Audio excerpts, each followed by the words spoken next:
Hi there, we're continuing our study of the Lord's Supper, and this time we're going to look at something Jesus says as he presents the cup of wine and says, "This is my blood."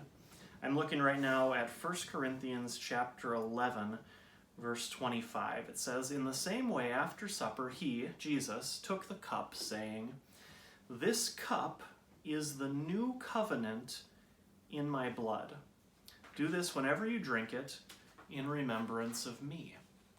Now, what does it mean that this cup is the new covenant in Jesus' blood? Well, there's a couple different aspects to that we'll take a look at right now.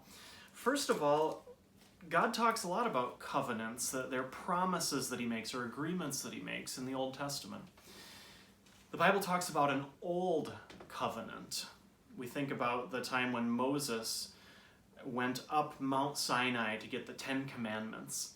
And he came down and told the people, "This is the covenant, this is the agreement that God has with you. Follow his decrees and his laws fully and he will bless you.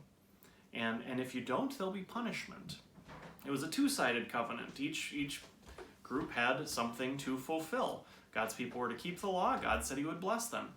And they said, "We will obey it fully." Unfortunately, that didn't work, did it? People, the Israelites, and us now, we continue to sin against God and deserve only his wrath and punishment.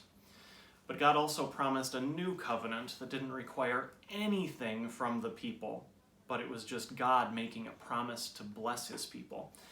One of the places we see that is Jeremiah chapter 31, beginning with verse 31, some selections from that section. God starts out by saying, "The time is coming, declares the Lord, when I will make a new covenant with the house of Israel and the house of Judah. It will not be like the covenant I made with their forefathers when I took them by the hand and led them out of Egypt, because they broke my covenant, even though I was a husband to them."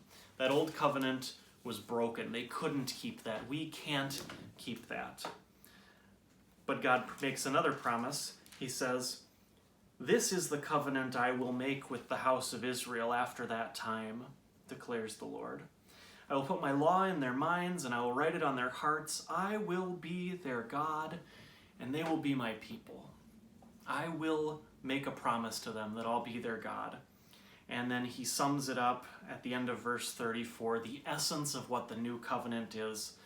He says, "For I will forgive their wickedness, and I will remember their sins no more."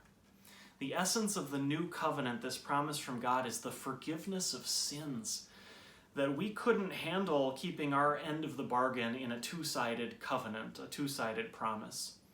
So Jesus makes a new promise with us. The Lord makes a new promise that he'll give us forgiveness. And he did that through Jesus coming and dying on the cross for our sins so that they would all be forgiven. And Jesus, in his last will and testimony, he leaves for his disciples, he leaves for his people all that he had, his true body and his true blood, in with and under the bread and wine for the forgiveness of our sins. And he says, "This is the new covenant in my blood." And here we taste and see the forgiveness of our sins.